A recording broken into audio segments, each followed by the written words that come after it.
Hey folks, it's Jackson. I'm not exactly from the cat cave this week. I'm from the cat quasi-boring office. But anyway, welcome to Cat Mojo. I am absolutely pumped today because today we get to explore the world of Esther the Wonder Pig. Who is Esther the Wonder Pig? You will find out. Joining me right now is Steve Jenkins from Canada. I don't know where, outside of Toronto somewhere. His partner Derek Walter, and he somehow wound up with a 500-pound pig, and we're going to hear all about it. Hey, what's up, Steve? Hey Jackson, how's it going? Thanks so much for having us. But why don't I actually call her in and let you have a look at her here? Okay, Hey cool. Esther. Esther. Oh my God. So this is one of those moments where you're like, if I don't get starstruck ever, seeing Esther kind of makes me weak in the knees. Oh, she's coming the back way for you too. Esther! Hi, Esther. Does she know?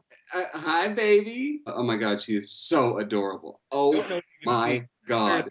Esther's best friend is always close by. Oh, who is that? That's Shelby. Shelby. Oh my That's God. Shelby. Esther and Shelby are best of pals. Now, does Esther actually They're respond to her name? pals. Come here, Esther. Yeah, Esther or Shelby was always kind of a mother type of a dog. She always, anytime we had a kitten or I brought home a squirrel once that needed some rehabilitating, a couple little things. She's always the mummy figure. She always wants to be right by the babies and takes care of them and licks them. And she was the same way with Esther. And even as Esther got bigger, Shelby is still, she's very much top dog. Shelby's the one in charge.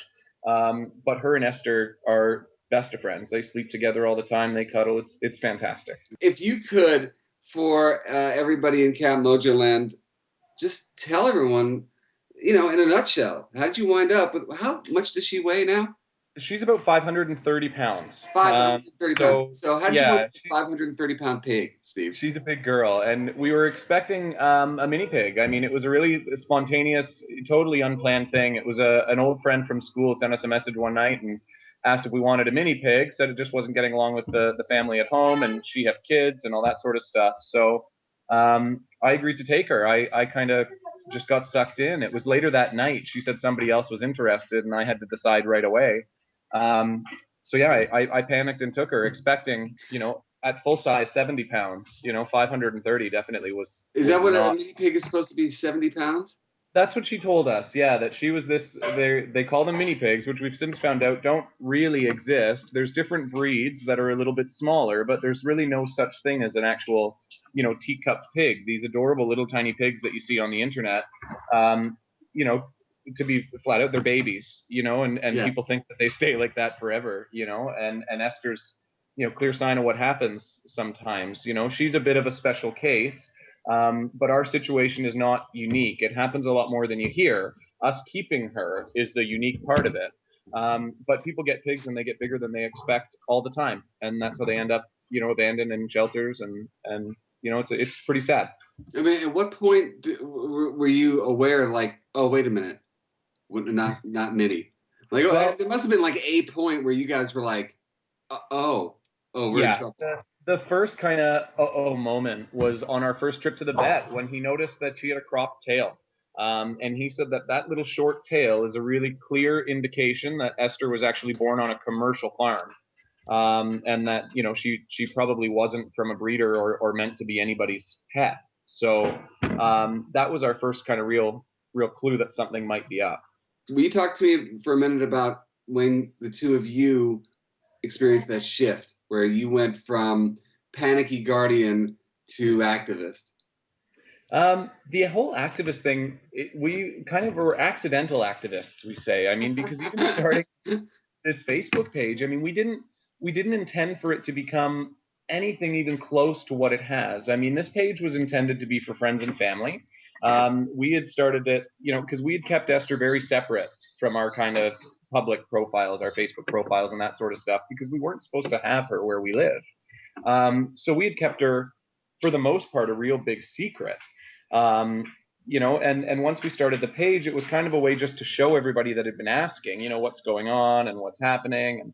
And, we just wanted a way to show them. So, that's why we started that page. And it just exploded into something that we never expected. We figured a few hundred people would like the page.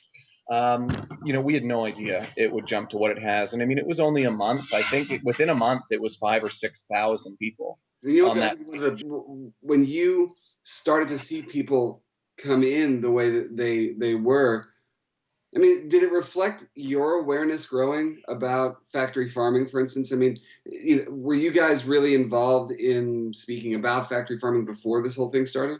Not at all. No, not at all. It was, about a month or two into getting her that we kind of started to question. Once the vet said, I think you've got a commercial pig on your hands, that's what made us kind of question what was going on and what we were doing in our own diets and stuff. We had always thought of ourselves as animal lovers, but always kind of looked the other way on that sort of thing. Sure. We'd never really thought much about it. Just kind of ignored the whole situation. And, she kind of stopped that. We couldn't do that anymore with her in the house. So she was the key to really, making us question that. And then I guess your earlier question, you asked about how we became activists. That's exactly why. When this page started, we noticed that other people were feeling the same thing. They were saying, "Oh my God, I never looked at a pig like that before. Or, I didn't realize," or it just started to. We started to see people reacting the exact same way we did. I can no longer buy ham or bacon, or I went to pick up bacon at the grocery store, and all I could think of was Esther.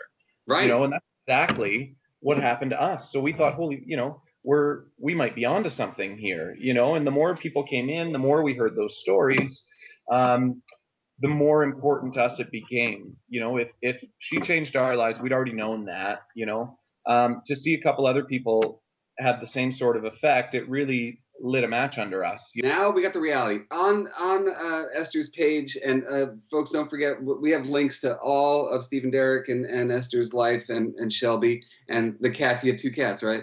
That's right, Finnegan and Dolores. Finnegan and who? And Dolores. How do the women wind up with these 40s names? I know, right? Dolores and Esther.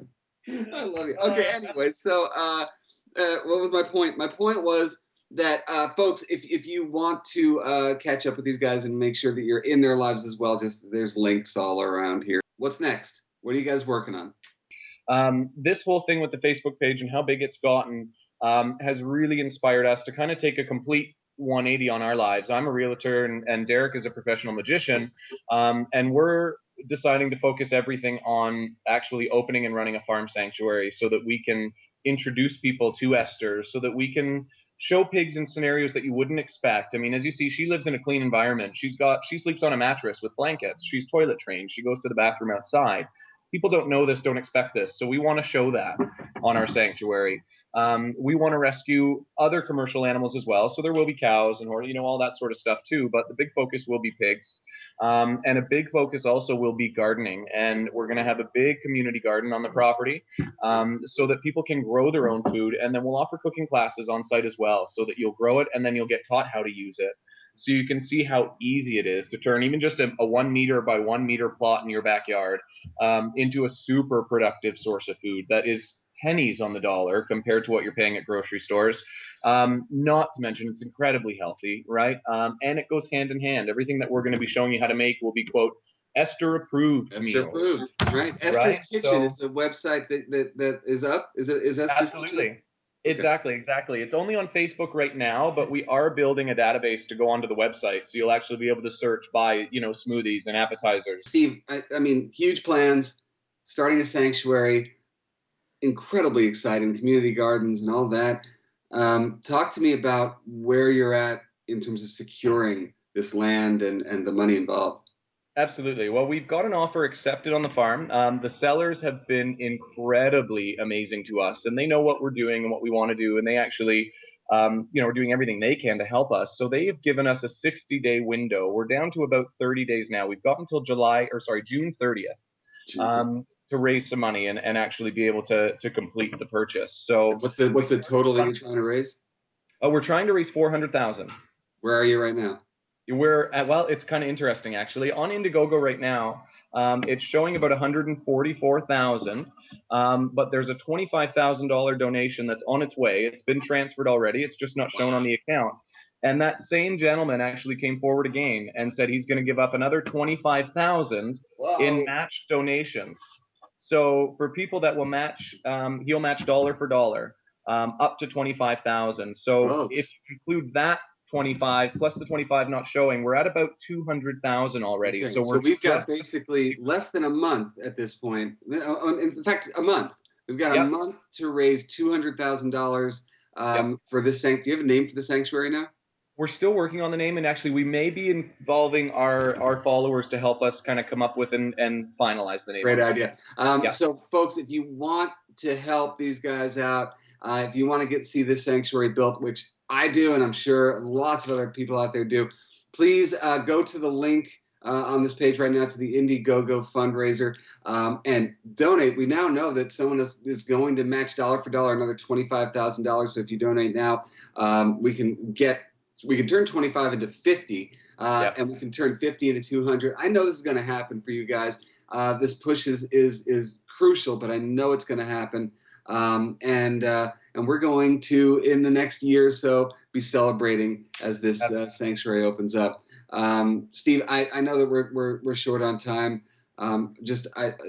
All appreciation for what you're doing, and hopefully I get to meet this pig at some point because I'm going to die if I don't. And also, folks can get the T-shirt that you're wearing right now. People can buy that as well. Yep, you can find this online at estherthewonderpig.com, and we've actually got a couple of new ones coming out in the next few weeks. We're just nailing down the final designs, and we're switching everything over to an organic blend. So everything's going to be organic cottons and organic tank tops, and just to kind of bring everything in line with the whole overall message, right? We want to make sure that we're staying consistent across the board. So, Steve, thank you so much. Say hi to Derek for me, and I sure will. And of course to Esther and Shelby and Dolores and Finnegan. Woo! Right on. That is impressive. All right, man. Thank you so much. Folks, we'll be back again with more Cat Mojo next week. In the meantime, take care of yourselves. Take care of the animals in your world. All light, all love, all mojo to you. Mwah, love you. Ooh, you're a bad cat. I'm not a bad cat. You're a bad cat. I'm not a bad cat. You're a bad cat. I'm just misunderstood. Meow.